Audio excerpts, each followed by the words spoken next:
Francky 9444, je n'ai pas de compte Just Mining.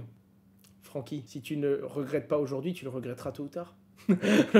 les menaces comme ça, tu sais. Alors juste pour ceux qui ne le savent pas, et par question de transparence avant qu'on m'en tienne rigueur, je suis le cofondateur de Just Mining, et je suis son CEO depuis bientôt 5 ans. Avant qu'on dise « Ouais, tu parles de Just Mining, mais tu dis pas que t'es derrière, t'es un monstre, tu fais ça pour que les gens aillent ouvrir un compte. » Oui, bah quand même les gars, on est en France, hein. Il y en a un, il va faire un petit passage, il va mettre ça sur Twitter, et ça va faire effet boule de neige. Quel monstre! C'est forcément un entrepreneur, c'est forcément un patron, c'est forcément un porc. En plus, t'as une Jaguar, sale patron, c'est exactement ça. Comment tu vas toi? Alors moi je vais bien, modulo mes yeux. En fait, je suis comme un vieux PC Windows en fait, Windows XP. Quand je m'allume, le matin que je me réveille, l'œil droit, il a vraiment du mal à démarrer les gars. Quand j'ai forcé un peu trop, quand j'étais vraiment crevé il y a quelques semaines, j'ai eu une tache noire qui est apparue. J'ai été voir l'ophtalmo, il m'a dit « C'est rien, ça va disparaître en 6 mois, des fois 12 et des fois ça part pas, mais t'inquiète pas !» Et là j'ai forcé un peu récemment et j'ai mon œil droit encore crevé. Mais j'ai découvert les amis, et ce n'est pas sponsorisé. Est-ce que vous connaissez cette merveille de la nature, les gars? Oui, bien sûr que ça n'a rien à voir avec les cryptos, mais je vais quand même te parler du Mac 2, mon pote, parce que ça a sauvé mon œil. Tu comprends ça? Ça prend de la valeur, le Mac 2. Non, en fait, mon œil est fatigué, normal. Ils me disent, faut dormir plus et faut le fermer plus souvent. Ils sont fous, ces gens. Comment tu fais ta journée de boulot comme ça? Ils me font, ah bah, tant que t'es pas youtubeur, ça devrait aller. Merci, super. Du coup, je me suis renseigné, et il y a quelqu'un qui me dit sur internet, vous savez, le site internet de la confiance Doctissimo. En quelques minutes, tu te rends compte que c'est un cancer de l'œil qui va se généraliser et que t'es mort. Mais bon, bref, en fait, c'est mon œil qui est crevé, et peut-être une carence en magnésium. Alors je vais à la pharmacie, la nana, je lui dis bonjour, j'ai mal à l'œil, je sens ma paupière qui vibre, elle me regarde, elle fait qu'il vous faut du Mac 2. Je fais attendez, c'est quoi ce truc? Comment ça se fait que je découvre le Mac 2 maintenant? Je teste ça, c'est des petites ampoules. Je vais faire l'unboxing du Mac 2. Bref, j'en prends 3 fois par jour et depuis mon œil va de mieux en mieux et je vais un peu mieux tout simplement. Le plus important, Hamilton s'est fait voler son championnat. Ah ouais, alors ça c'est autre chose. Je vais pas vous mentir, je ne suis pas du tout fan de Formule 1. Et d'ailleurs, je me rendais pas compte qu'il y avait autant de personnes qui suivaient. C'est l'un des trucs où je suis grave à la bourre. Je vais donc éviter de me prononcer parce que je peux vous sortir une dinguerie à tout moment.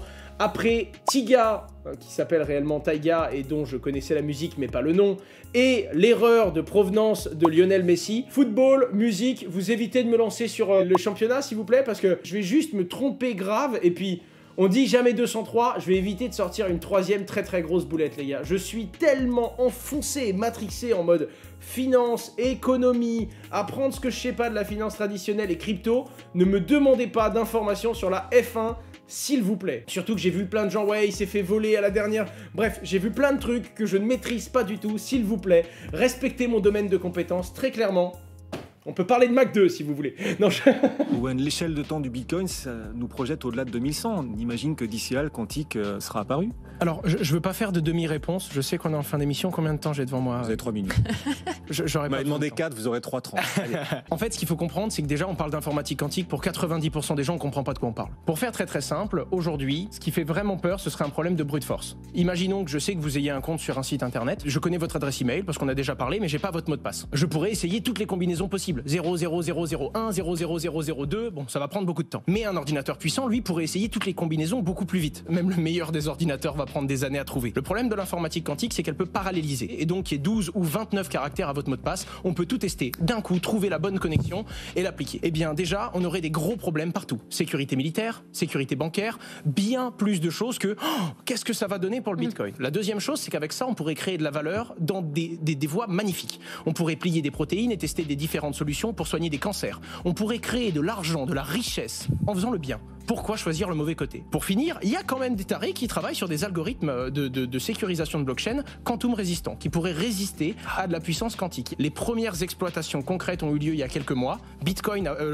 Google, désolé, a réussi à obtenir la suprématie quantique, c'est-à-dire que sur certains calculs, ils ont réussi à faire mieux qu'un ordinateur traditionnel. On est à des années-lumière de pouvoir maîtriser l'informatique quantique pour en faire ce qu'on veut, et même si ça arriverait un jour, ce serait dommage de l'utiliser pour faire du mal, alors qu'on pourrait faire tellement de bien avec cette puissance. l'humanité reste humaine. Voilà. C'est sûr, mais si quelqu'un arrivait à avoir cette puissance pour abuser de Bitcoin, le réseau resterait transparent. Si quelqu'un arrivait, par exemple, à miner tous les blocs instantanément avec cette puissance phénoménale, instantanément, tout le monde verrait que le réseau Bitcoin n'est plus sécurisé, quelqu'un en abuse, et cette personne serait devenue le roi d'un monde qui n'a plus aucune valeur de par sa faute. C'est ça. En fait, il n'y a aucun intérêt économique à aller essayer de détruire Bitcoin. Ça ne peut être qu'un intérêt politique. Il y a des anarchistes, mais pour le coup, si on utilise une puissance aussi forte sur Bitcoin, on espère quand même en tirer quelque chose. Vous y croyez dur comme fer toujours, même à l'échelle de temps du Bitcoin. Il y a des gens qui vont trouver des solutions pour les autres dérives potentielles de l'informatique quantique qui seront applicables à Bitcoin. Parce qu'il y a bien plus grave à l'instant T tout de suite que Bitcoin si on maîtrise l'informatique quantique.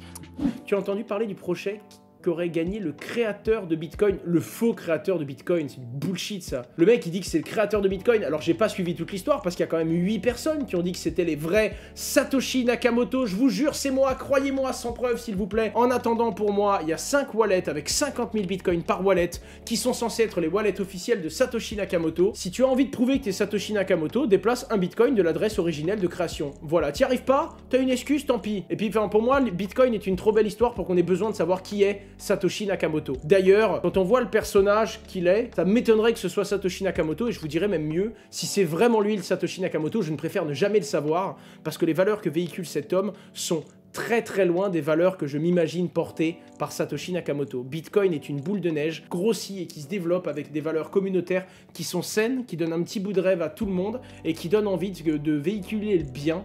Et j'ai pas envie qu'il y ait un homme qui vienne mettre son visage derrière tout ça. C'est d'ailleurs ce qui donne la puissance de Bitcoin. Cette bombe atomique est bien trop saine pour qu'un homme n'ait envie de la gouverner et n'ait envie d'être le grand dieu du Bitcoin aujourd'hui. Rien que de voir un homme dire « Ouais, c'est moi, je vous dis, c'est moi qui l'ai créé », rien que ça, ça me donne envie de dire « Ok, génial ». Qu'est-ce qu'on s'en fout, quoi, au final. Bref, en tout cas, que ce soit lui ou pas, j'en ai rien à cirer. J'aime le Bitcoin comme il est aujourd'hui, poussé par sa communauté et par des millions et des millions de petites mains.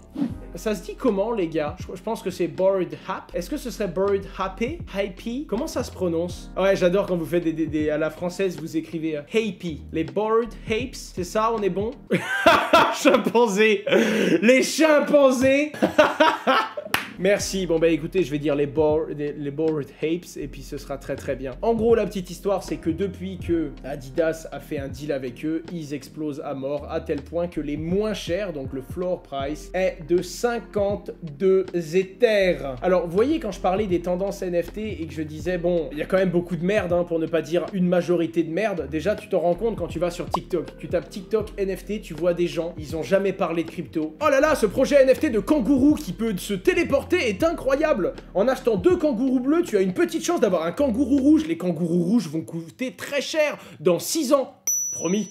Bref, c'est quand même un truc de dingue.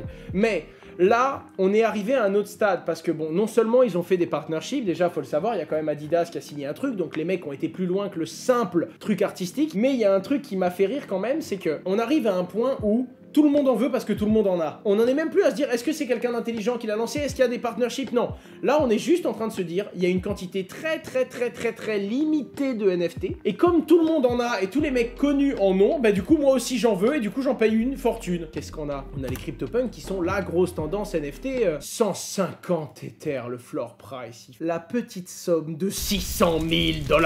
Alors, c'est assez aberrant, oui. Mais en réalité, là où tout le monde est choqué, là où tout le monde est surpris, en réalité, on est juste en train de mettre sous les yeux de Monsieur Tout-le-Monde l'aberration qu'est le monde artistique et le monde de la tendance financière. Quand t'as des tendances financières très vite, t'as des prix qui peuvent monter très haut, et des fois, tu vois des sculptures aux États-Unis qui sont vendues 220 millions $. Enfin, j'avais vu un mec qui avait vendu une banane scotchée à un mur. Je comprends qu'il y ait vraiment une forme d'art, qu'on puisse la justifier et tout, mais franchement, quoi, dites-moi quel fruit vous voulez. Franchement, je vous le fais, moi. Banane, même des pastèques, j'arrive à vous les scotcher si vous voulez. Je mets suffisamment de scotch. À 220 millions près, je suis pas regardant sur le nombre de rouleaux que je vais utiliser, les gars. Vraiment, des kiwis, des fruits de la passion, je vous fais, les gars, des jujubes. Vous savez ce que c'est une jujube? Ben, même si vous savez pas, je fais des jujubes scotchés, moi, si vous voulez. C'est toujours pareil. On valorise ce dont on porte de l'intérêt. Moi, la seule fois où je parle des NFT, c'est soit pour essayer de construire un truc qui va au-delà du côté artistique. J'ai quelques projets dans le pipe, notamment il y avait le projet avec Amixem où le but c'était que le NFT soit juste un certificat. Le NFT n'a pas de prix. Moi, ce qui m'embêtait vraiment, et c'est pour ça que j'ai fait ma dernière vidéo, c'est pour que ma commu et pour que Monsieur Tout-le-Monde puisse quand même comprendre que, ok, ça peut être un délire de multimillionnaire. Et d'ailleurs, je vais être franc avec vous, je suis multimillionnaire, j'ai pas non plus envie d'acheter des putains de JPEG à 400K, quoi. Tu vois, c'est pas parce que j'ai beaucoup d'argent que quand je vois ce truc-là, je me dis, oh là là, est-ce que je claquerais pas 600 800 000 boules pour avoir ce truc. Non, pas du tout, et je vais très bien dormir sans les avoir. On arrive au petit moment où je voulais vous parler de Lume Network. Lume Network est une blockchain, d'accord, qui va servir de socle technique pour développer tout plein d'outils et tout plein de solutions qui vont permettre de renforcer l'authenticité, la traçabilité qu'il y a entre des interactions entre des entreprises, des commerces et des utilisateurs. Ce qui me plaît avec Lume Network, c'est 3 choses. Déjà, c'est français, d'accord, hein, c'est Sarah Diane qui est derrière ce projet, c'est une entrepreneuse, il y en a très peu, donc quand elle lance des projets, les gars, il faut les soutenir à crever, surtout dans la tech, hein. On sait qu'il y a peu d'entrepreneuses dans la tech, donc il faut être derrière et il faut vraiment les aider, c'est très important. C'est quelqu'un qui a beaucoup d'expérience dans l'écosystème, du coup, de la traçabilité, du cashback. Moi, je vais vous donner 2 exemples qui sont 2 usages qu'ils ont. Le Lume Key, c'est un système de cashback, donc ils ont plein de partenariats avec plus de 1000 marques, hein. Avant, c'était Surprise, le nom du projet qu'elle portait. Le but, c'est simplement de surfer sur les sites que vous connaissez déjà et de récupérer du cashback, hein, d'obtenir un maximum de réduction sur les produits que vous utilisez déjà. C'est basé, du coup, ça va être basé parce qu'il y a le lancement du mainnet dans 2 jours. Il y a plein de marques que vous connaissez qui s'affichent à l'écran et qui sont compatibles et qui vont vous permettre, en fait, de récupérer du cashback sur votre application et bientôt des cashbacks en token Lume, tout simplement. Alors là, pour le coup, c'est vraiment un usage et ce sera basé sur cette blockchain. Autre chose, c'est Skipper. Du coup, c'est pour que tous les avis soient enregistrés sur la blockchain et qu'on puisse en fait avoir une certitude que tel utilisateur a tel avis, etc., etc. Et ça va permettre également à l'utilisateur d'avoir un meilleur avis parce que, imaginez, vous arrivez sur un site, il n'y a qu'un seul avis, le mec dit ouais, c'est nul, vous pouvez pas savoir si vous pouvez truster l'avis ou pas. Tout ce que ça vous dit, c'est que le projet est jeune, il n'y a pas beaucoup d'avis, mais en attendant, imaginez un mec qui est très connu pour aller mettre des notes de restaurant, il a mis 7000 notes dans la restauration, et bien la blockchain pourra certifier que l'avis de ce mec dans les restaurants a de la valeur. Ouh, regarde, ils ont déjà beaucoup de clients enregistrés, ça va te permettre de suivre grâce à cette blockchain et de voir si réellement les avis sont vérifiés, tout ça sur la blockchain.